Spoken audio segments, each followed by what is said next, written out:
Good evening, everyone. Good evening.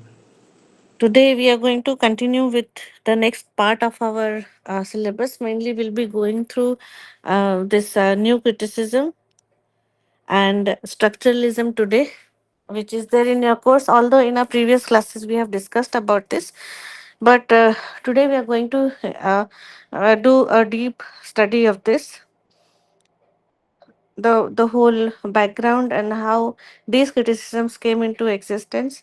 What are the social causes against this kind of criticism being made, that we shall be studying today.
Okay, so actually I had lost track. Now I got it. So today will be, as I was telling you, continuing with the new criticism and structuralism. We'll be finding out some basic issues that gave the critics the idea of writing new criticism, and then structuralism.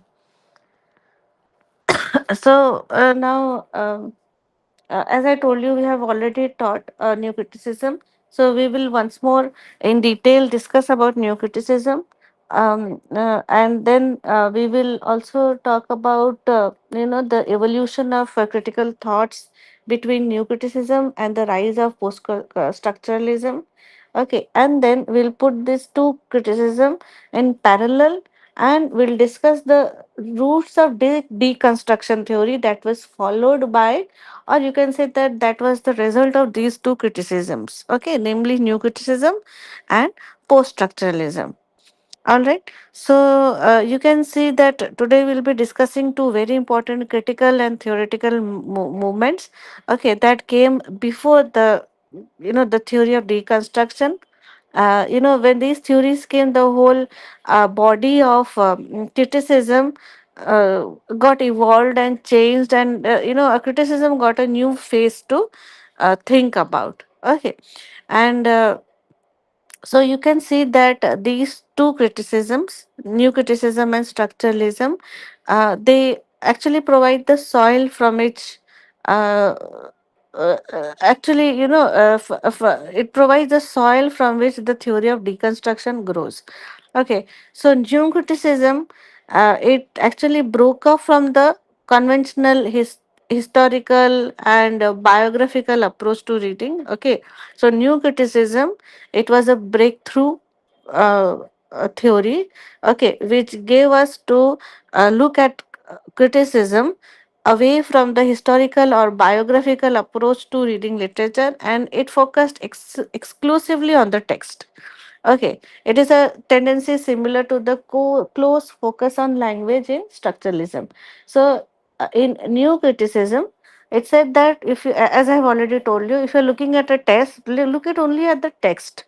Okay, you try to find the context through the text. There should be no background information needed for you to understand the text. Okay, you do not need any historical reference. You don't need any biographical reference when you are reading a book. So read the book exclusively. Okay. Whereas if you see structuralism said that you have to focus on the language, the structure of the text, instead of moving around through the references, through the historical background. No, look at the language, look at the approach, look at the structure in order to get the meaning or in order to get the context out of the text. So this new criticism, it tried to explain the effect of a poem, okay, particularly poem, in terms of images, which is locked in paradox or irony. So new criticism said that try to find different figures of speech. Okay, try to find the images, try to find the different paradox, try to find the irony present in the poems, instead of going to the reference of the poet, trying to find out the background of the poet, which is not necessary. Okay, so a piece of literature, as soon as the poet writes it, the that piece of literature becomes an independent entity. Don't try to connect that piece of literature with the poet, with the creator. That is what is the basic idea of new criticism. Okay, so this kind of idea, it gave rise to the structuralist tendency to break up the literary text into its constituent units, and it helped to analyze its function through break these units into different constituents and try to analyze its functioning. That is what structuralist idea gave us. Okay, break it into fragments. Okay, make it into different structures, and then analyze the functioning of that piece of literature. That was the idea of structuralism. Okay, so if you see the basic parameters of this deconstructionist method, you will try to focus from very close point of view on a text. You will try to analyze its structure, and you will try to prepare for the criticism from the point of view of the new critics and from the point of view of structuralist criticism. Okay, now, if we exclusively talk about new criticism, I'll be just repeating what I had said earlier. And why I'm repeating is because it is already there in the blog that I'm teaching you today. That's why I'm repeating this for you. Maybe you'll get a broader idea of new criticism as well. We have talked about new criticism, and I've already told you that it was new criticism was mainly practiced between 1920 to 1950. Okay, the high rise of new criticism was between 1920 to 1950 in England and then in America. And some we have already done this. Still, I'm repeating this as some very important tenets of the school of new critics. In points, we can discuss few important significance of new criticism. The first point being that critics, they believe that literature is a self-sustaining artifact. Okay, literature is a self-sustaining artifact. You need not refer to any secondary sources. Okay, so the literature that you are reading is complete in itself. So there is no need of reading any reference or secondary reading of any other extra referential texts.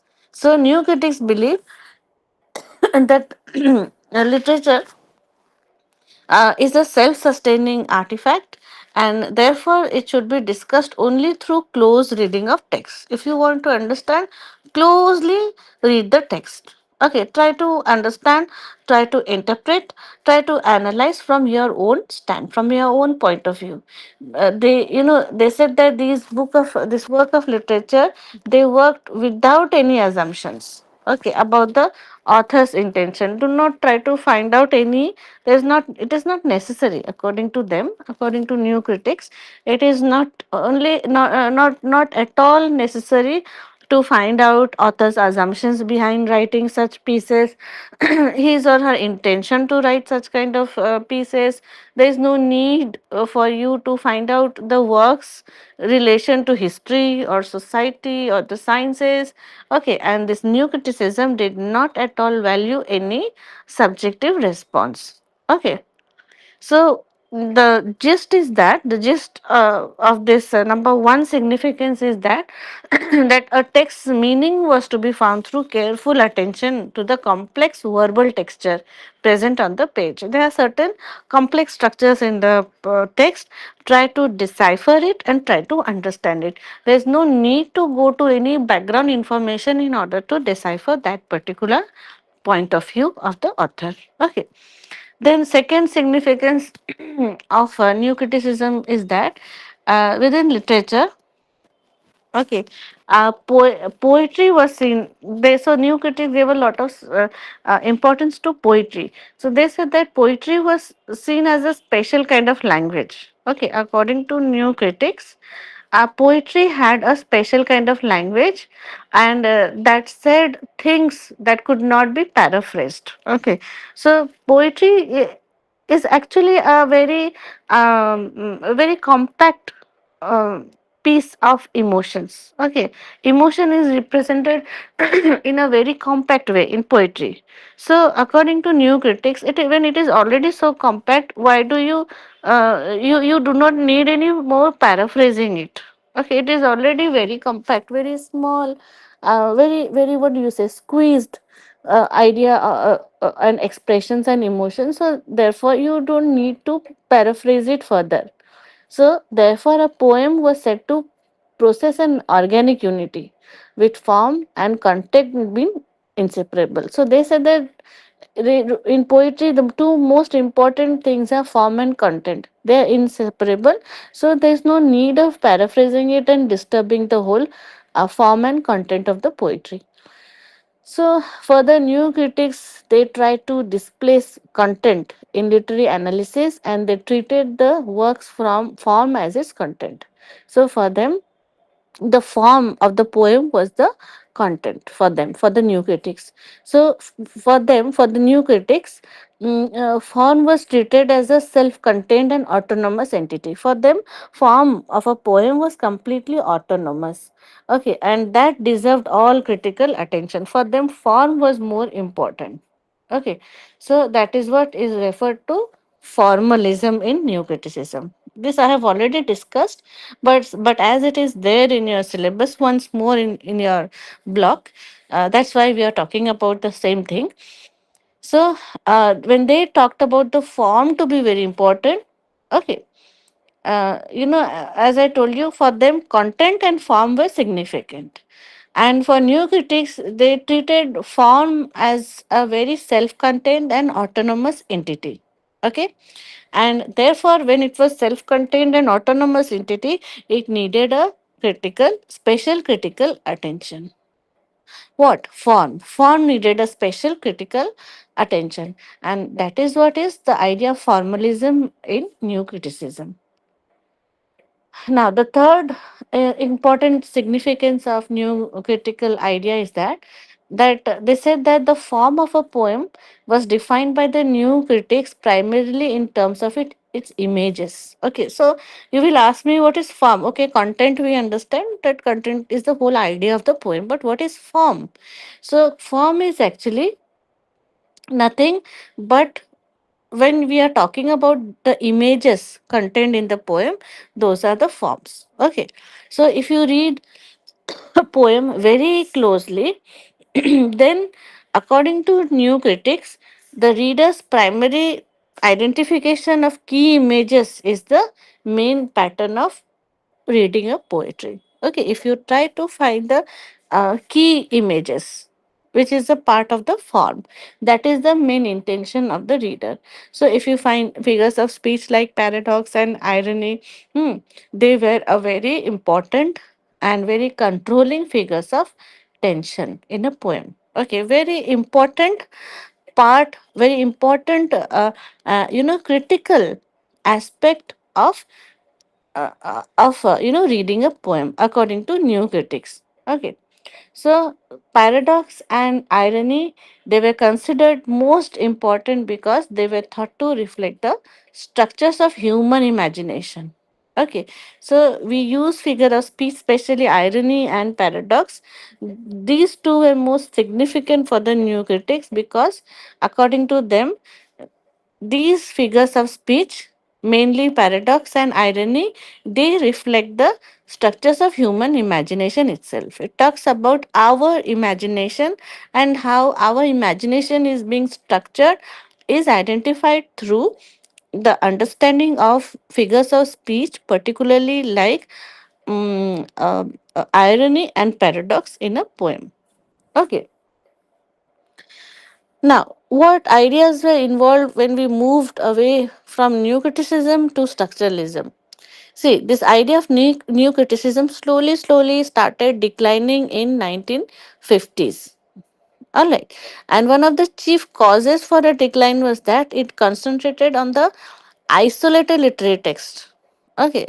Text, they took text very in a very isolated manner, and they left the structural aspects of literature untouched. Okay. So they did not touch upon the broader aspects such as the structural aspect of literature. They neglected that. Okay, so new critics, they did not pay any attention to, pay any heed to the structural aspects of literature, particularly poems. So this became a conflicting idea with the spirit of the then current North American society. North American society, they had some conflict of idea with regard to the negligence of structural aspects in the literature. In literature, okay. Why do you think North American society had conflict? Because in those days, North America was actually steadily growing. It was becoming more scientific. North America was getting more, more systematic with regard to the mode of thoughts. So they were the ones who first observed that no, this idea is conflicting. When you are completely detaching yourself from other aspects of literary criticism, then you're also detaching yourself from the most important part of criticism, that is the structural aspect. And how could you do that? This was the question asked by the North American society, North American intellectual society. So now, with this new criticism, what was needed was a mixture of the formalist, means that form you have to say, talk about, which was concerned with new criticism, and also they, together with this, they wanted something much more broad based. Okay, the isolating literature became very narrow, which was the idea of new critics. So these people, particularly North Americans, they wanted this criticism to be little broad based.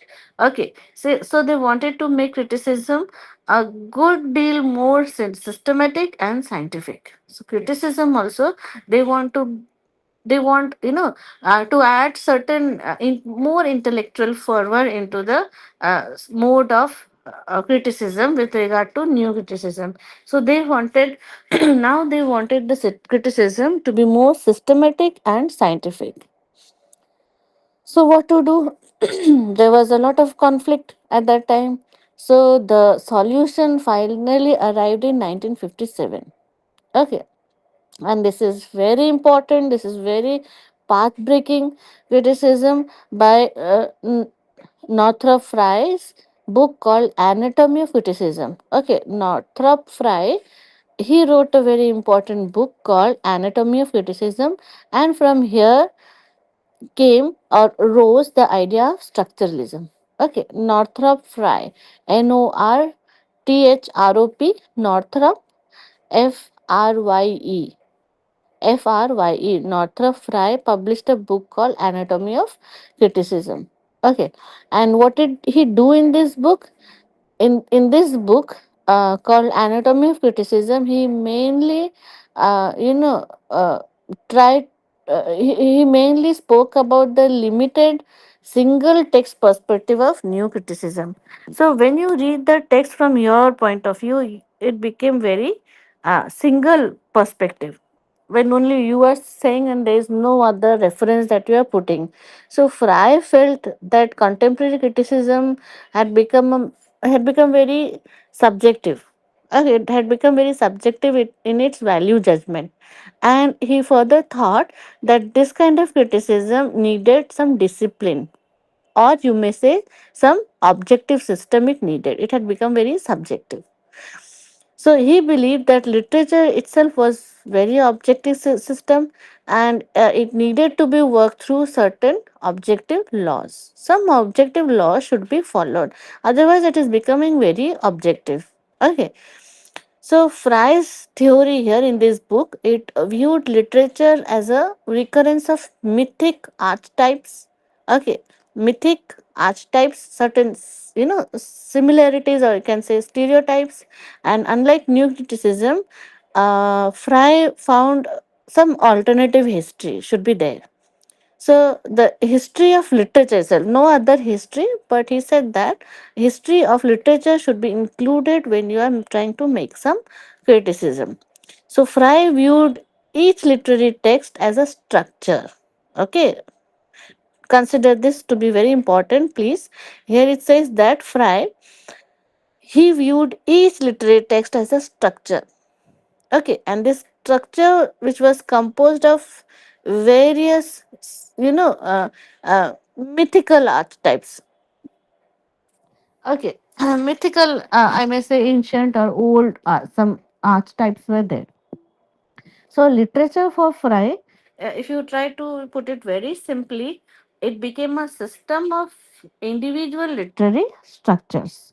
That's what I told you, that when you try to take out certain structures of the literary text, suppose if you are reading a poem, or take for example a novel. If you are reading a novel, you find some part of that novel uh, which is worth rereading, and which is worth understanding it more deeply than some other lines. So take out that structure, read it as a different structure, try to understand it from different perspectives, and then make the analysis. That is what is structuralism.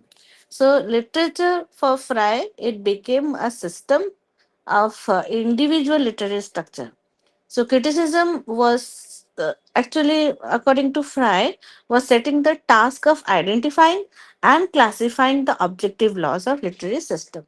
So he said that it had become very subjective in the hands of new critics. So what he did, he tried to study these books according to structures. So criticism now, according to Fry, became the task of identifying and classifying some objective laws which was needed in the literary system. Okay. Now he said that in this way some objective study could be made. So this view of literature, as you can see, it appears now more scientific and more systematic. Okay, when you are trying to read with the help of picking up structures and trying to understand it, you break it and then you try to understand. Maybe you are not able to understand properly as a whole.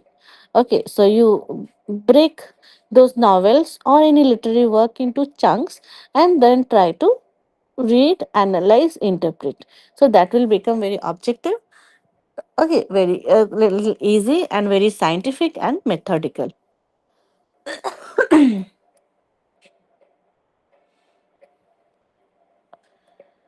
Now, at this time, roughly speaking, you can say that structuralism derives from two terms, structure and ism. So, if you look at Oxford English Dictionary, you will find that the meaning of structure uh, is said to be manner in which a complete whole is constructed. Okay, it is a manner in which a complete whole is constructed, or the whole of the essential part of something. Either structure is a complete whole, or whole of the essential part of something. That is how a structure is defined in Oxford English Dictionary. Okay, so actually it is trying to explain that through one example. If you look at the pen that you are using right now, okay, so it is actually a structure made up of smaller units. If you have pen in your hand, you can pick it up and see that actually, it is not one piece. It is made up of smaller units. Like, you have the body of the pen, you've got the refill. If you open it up, you will find the spring, you will find ink, you will find so many things that comprises of a pen. Okay, means different constituents, they, when they are put together, they make that pen. So when we speak of structure in literature, we actually referring to a whole. Okay, I'm trying to make you understand very easily.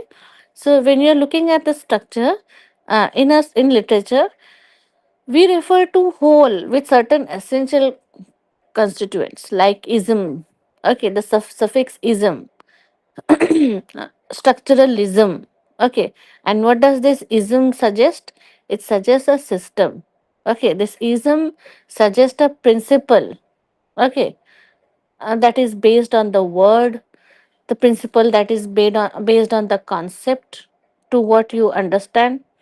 Okay, so here you will find that structuralism, usually in very common words, it refers to a system or body of principles. Okay, it is a system or body of principles deriving from the belief that any phenomena is a structure.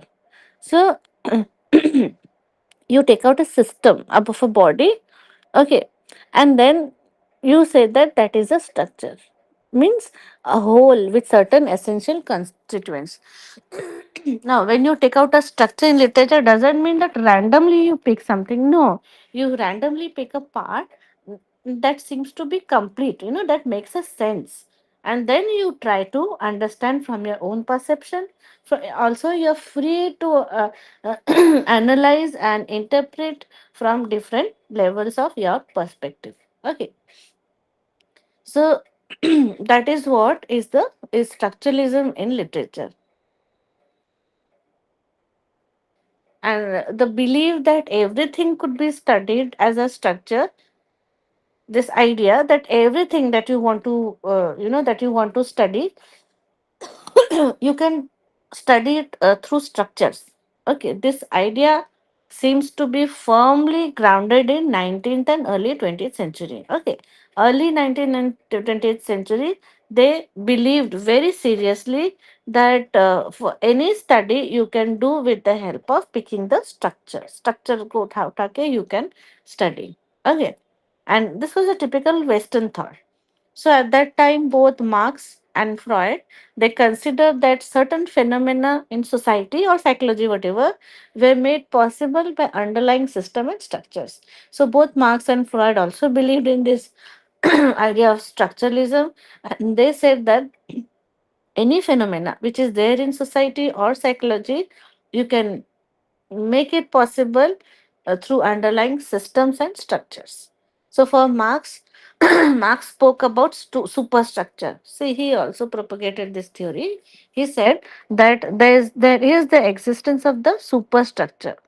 What is superstructure? According to Marx, superstructure was a manifestation of a system of relation at the base. So that is a system of relation at base. Okay, because he considered society. So in a society, system of relation. Okay, what is a system of mutual relation at the base? is superstructure. And Sigmund Freud, what did he talk about this structure? Freud said that human behavior could be explained in terms of the operation of unconscious. Okay, so there also he made structure about our unconscious and subconscious mind, conscious, unconscious, and subconscious mind. He also made structures. He also divided our mind into three parts. So, according to Freud, human behavior could be explained in terms of the operation of unconscious. Your behavior could be explained through your unconscious mind. Okay, so this was a groundbreaking idea of Freud. So, similarly, if you see Saussure, Ferdinand de Saussure, he believed that linguistic. Now, Saussure was a linguist. Okay, I know. I think you know what who is a linguist. Those who study the science of language. They're called linguists. So Saussure was a linguist, and Saussure, he believed that one linguistic phenomena could be explained in terms of some underlying system of structure. Okay, he talked about linguistic phenomena. Okay, this linguistic phenomena can be explained in terms of some underlying system or structure. So for him, for Saussure, language too had some structures. Okay, there's a system. So he was the one who tried to understand a system, a structure in language. Okay, now which was also very groundbreaking and which was very new idea. Okay, so you can see that our social sciences, psychology, and even linguistics, they base their theories on this idea of structuralism. They believe that no, their respective fields of research had certain structures which needed to be which needed to be explored, which needed to be studied systematically in a very structural way. Okay. Now, this what is this Saussurian linguistics? Because we have done a lot about Marx, we are no more going to discuss that. We'll see what is this Saussurian linguistics, what he's talking about. For Ferdinand de Saussure is considered by many to be the father of modern linguistics. Okay, he found, he found out certain structures in grammar. Okay, certain structures in vocabulary which were there, but we have never discussed before Ferdinand de Saussure. So, with the help of the idea of structuralism, Saussure struck gold by talking about modern linguistics, and thus he became the father of modern linguistics. Okay, so he gave radically new turn to the study of human language. So before Saussure, the linguistics was studied through variations in languages. Okay, and before Saussure, language was linked to different variations in causal relationship to linguistic as well as non-linguistic factors. So before Saussure, linguistic was studied by connecting linguistic with non-linguistic factors. Okay, so they added a lot of variations. So again, you can see that this becomes so subjective, so broad. Okay, because you are trying to study linguistic with non-linguistic factors. So Saussure brought it down, and he objectified and he made a proper structural study of linguistics. Okay.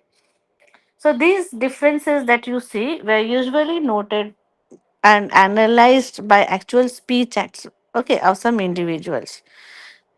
So you can see that evolution of the meaning of the word with specific utterance and the link, to link the changes with these utterances, it depended on the social, political, and cultural factors earlier. Okay, but when Saussure came into the scene, he felt that individual speech acts were many. Okay, so that's what I told. They were very subjective. They were many and varied, and no linguist could hope to study all of them. So, according to Saussure, he said that individual speech acts were observed by the pre-Saussurean linguists. So when Saussure looked upon this problem, he said that no, this individual speech acts are different, varied. You know, the way you speak, I speak, it is all different. So these individual speech acts are varied. Okay, and one linguist cannot study all these speech acts in his lifetime. It will become very broad. So instead, what linguist could do, he gave one idea. What linguist could do was to study what made them all possible. So all these speech variations, what made this speech vary so broadly, that if you study that, then you will get to the point of proper linguistic expressions. Okay, so that is the underlying system at a given point of time, uh, in which a language could mean what we call is language, langue, language. Okay, so so there could be a system in a language. There can be a system, there could be a structure in the language. So now we moved on after Saussure gave this idea. We moved on, by different speech acts to particular language. Try to find the distinction. Earlier, they talked about speech acts, which varied from person to person, which varied from ethnicity to ethnicity, which varied from society to society. Whereas Saussure said that no, instead of reading this speech act, you have to study language. Okay, so that we can be objective now when we are talking about language. Otherwise, it will be impossible to understand speech acts because they are so varied, they are so broad. So now we come to language. Instead of the broader understanding of speech acts, now we come to language. So this idea of language is one of the most important contributions of Saussure, and this idea of language, it gave modern linguistics a structural approach and a very appropriate approach to the study of linguistics. Okay, so when you're studying the language, he further said, Saussure is further saying that while you're studying the language, uh, he spoke about his view of language as a system of science. Science, SIGNS. You can make a note of this. By talking about langue, LANGUE, Saussure is putting forward his view of language as a system of science. So he said science, SIGNS. So he says that language is nothing but a whole system of science and symbols. Like, okay. Now, when he was doing this research, he was actually trying to understand language as a structure. Okay. So he was trying to understand language as a structure, and this language as a structure, it was composed of units called signs. SIGNS, signs. Okay, so when he discussed that this language is a structure, he actually meant that language has got signs. SIGNS, signs. So these units or structures are actually signs. SIGNS. So according to him, each sign was in turn seen as another structure. Okay. So for him, each sign was a different structure. Each sign was different from each other, hence each structure was different from the other. Okay. So each sign was in turn seen as another structure made of signifier. Please understand this, or if you think you'll forget, or you'll get little bit, out of mind when you are finishing the class, then you can make a note of this because this is very very important. Because this is very objective thing, which you have to write in your answers in your exam. So according to Saussure, okay, each sign was another structure. Each sign was a structure according to him. Okay, and this structure was made up of a signifier. Okay, signifier. What does signifier mean? Signifier here is the sound we make in pronouncing it or the marks we make in writing. The sound that we create or the mark that we make while we write. That is the signifier according to Saussure. Okay. And also there is a signified. Signified is the concept of meaning. Okay. The sound that you create and the marks that you make while you write, okay, they are the signifier. They're trying to signify something. And what is the signified means the concept of the meaning. Okay. See, I'm creating this sound. I'm doing nothing. I'm creating sound. But you are trying to uh, take it to your brain. Okay. And you are trying to find out a meaning out of my noise. Okay. So that means I am the signifier because I'm creating this sound. Okay. Or if I write down, type something in your message inbox, then what I'm doing, I'm making some marks which you are trying to identify as alphabets. So what I'm doing is creating the signifier. Whereas at your end, when you're trying to make out a meaning out of it, then you are the signified. Am I clear with you? This is the idea of social. Very good. uh, so I'm trying to be very easy, very broad, so that it is easy for you to grasp.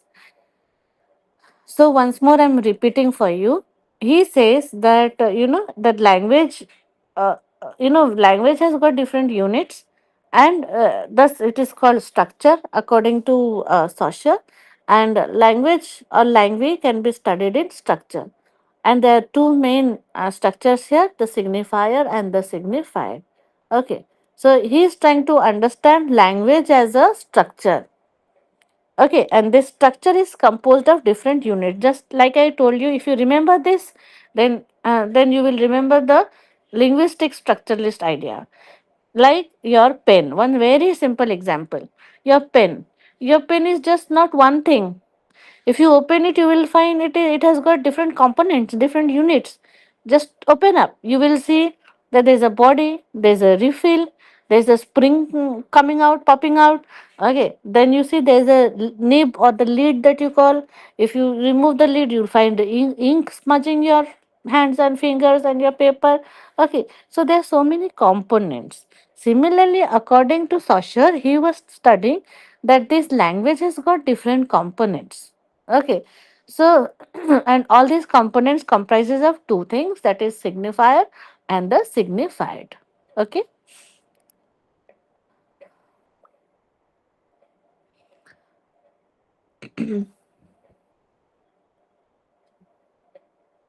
So we get one example here. If you write, if I write this,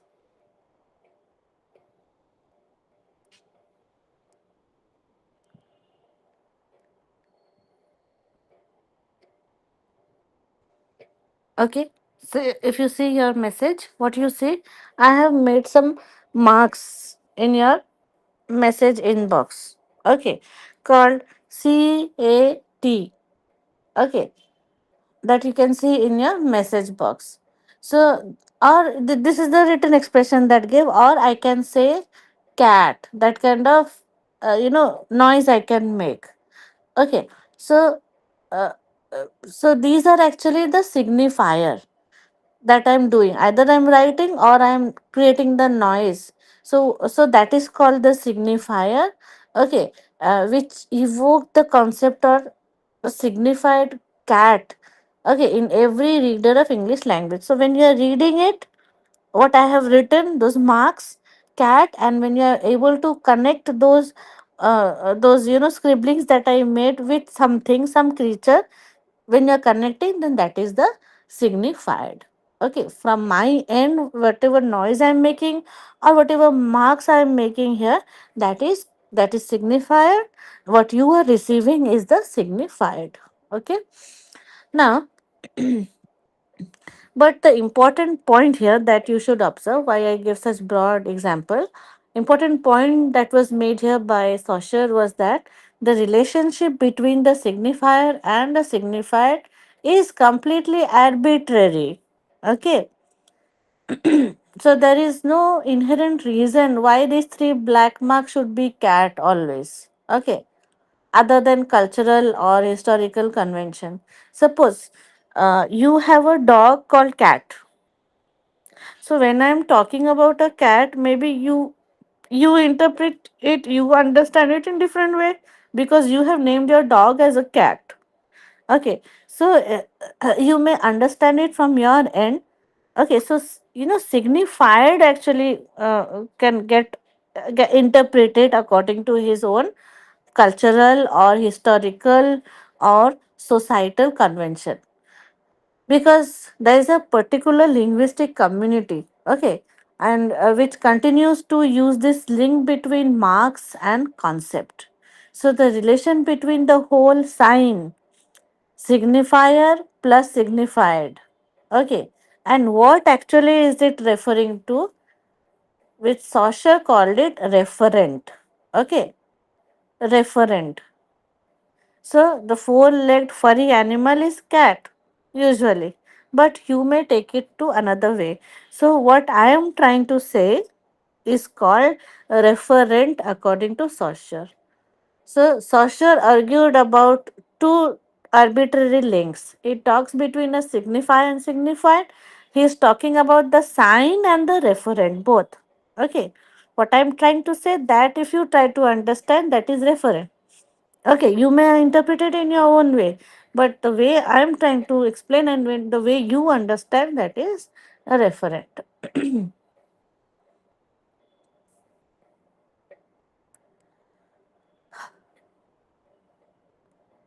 So we have seen this structural analysis that Saussure has made, and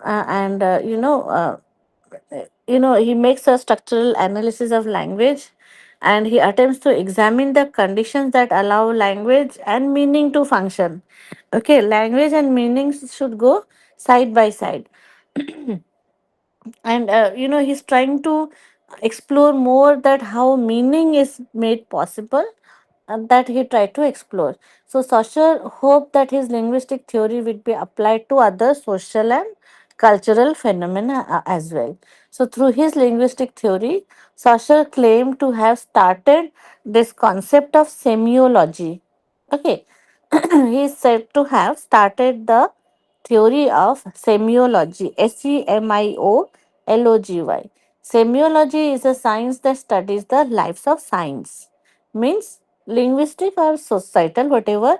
When you study the life of signs, SIGNS, when you try to study the life of signs within the society, that study is called semiology, and Saussure is said to be the father of this area of linguistics. Okay.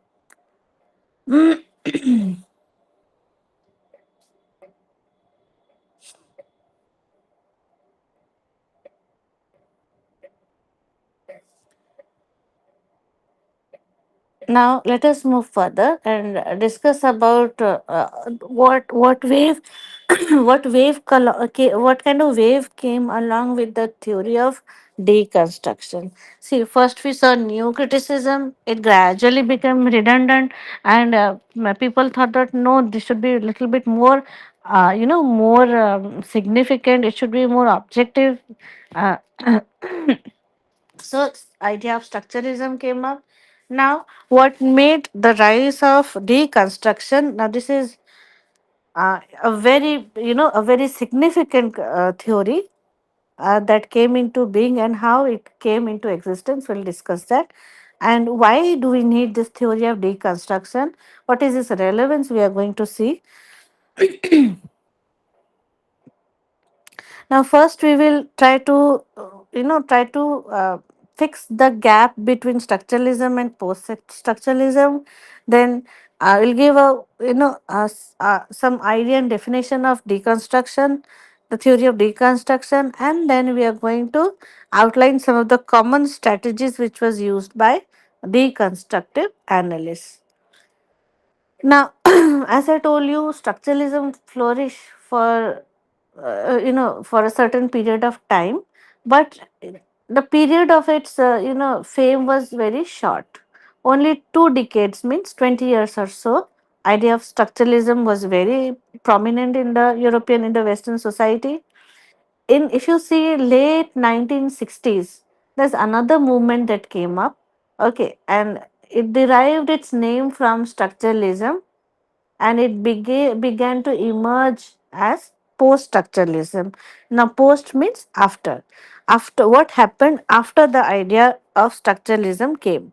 So, after structuralism, if you see the word, okay, as the term can be interpreted in one level, post structuralism, it can be seen carrying forward certain ideas and issues within structuralism. Okay, it has some ideas and issues within structuralism. Okay, and it has got certain logical meaning. Okay, logical end to it. So when we are using the word post, okay, or when we are using the word after, actually it is the thematic sense called post structuralism. Now this kind of idea of post structuralism, it begins to emerge as a breakaway from the conventional structuralism. That conventional study was being made, so in order to break away from that, new kind of structuralism came in the name of post structuralism. So the underlying theoretical aspect which supports post structuralism, it is radically different. Okay, radically it is departing from the basic idea of structuralism. Okay, and it is a kind of independent movement. It tries to break away from structuralist ideas, and it tries to have some independent meaning, autonomous entity, which is why we use post structuralism. So, this kind of theory of post structuralism, it it gives us certain insights actually of structuralism. It gives us certain insights of structuralism and it points to certain fundamental inconsistency in method. He said, it said that okay, yes, it has got method. Structuralism has got some method, but it has got certain inconsistent method. Okay, methods are not consistent. So, when it was written, Saussure, Derrida also, sorry, Derrida, when he, Derrida actually started with this idea of deconstructionism. Derrida, when he saw structuralism, then he said that Saussure actually failed to grasp the full significance of his own theory. No doubt, Derrida said that Saussure's theory was great, but Saussure couldn't observe his own significance of his theory. Okay, it is, the theory is very significant. Saussure's theory is very significant according to Derrida, but Derrida says that maybe Saussure is not able to understand his own significance of his theory. Okay, so what is this then? Now, this idea of post structuralism then came up. So, precisely because this post structuralism was, multi tiered in its nature. Now, what happens here will be discussed. I'll discuss and why such opinions are coming up about structuralism. That we'll see.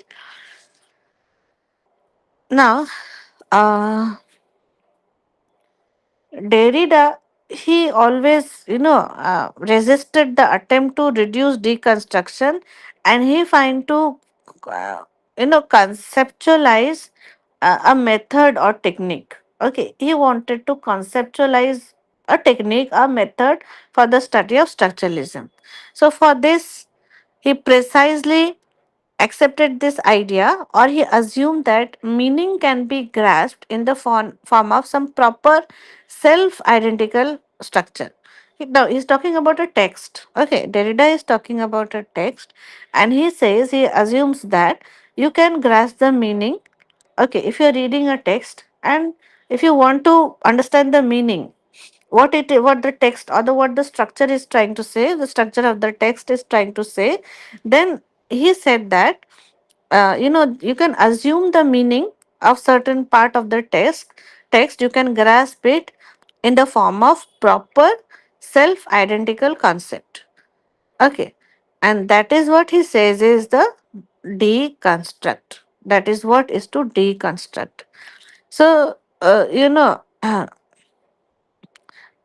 if different institutions are teaching in a very fundamental level, then you will see that the process of communication, okay, have to continue the way Derrida is attempting to say what he is trying to say, something which gives you the working idea that deconstruction is about something.